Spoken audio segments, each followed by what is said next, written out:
എടാ രാജു, നിന്റെ പെണ്ണുമ്പള വല്ലവരുടെയും കൂടെ കിടക്കുന്നത് ഞാനല്ല ഉത്തരവാദി. നിന്റെ കഴിവേടാ. നീ നിന്റെ പെണ്ണുമ്പള അടക്ക,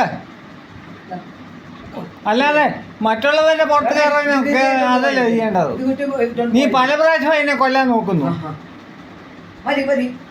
നീ ഒരു പ്രാവശ്യമല്ല, ഇപ്പൊ 4ാമത്തെ തവണയാ നീ എന്നെ കൊല്ലാൻ നോക്കുന്നത്. ഞാൻ ദൈവത്തിന് വിട്ടുകൊടുക്കുന്നുണ്ടാ. എനിക്ക് പ്രതികരിക്കാൻ അറിയാൻ മേലെന്നിച്ചല്ലേ കേട്ടോ. പാവപ്പെട്ട ഇത്ര മാത്രം ദ്രോഹിക്കരുത്. നിനക്ക് പണം ഉണ്ടെങ്കിൽ 2 കൈ കൊണ്ട് വാരി തിന്നടാ കള്ളത്താഴി.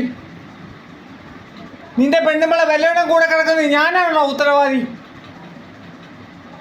കൂട്ടത്തിൽ അവിടെ കൂട്ടത്തിൽ കിടക്കുന്നവരെ പോയി തല്ലടി തല്ല. അതെന്താ അവന് കഴിവില്ലാത്ത കള്ളപ്പാന്നി താളി.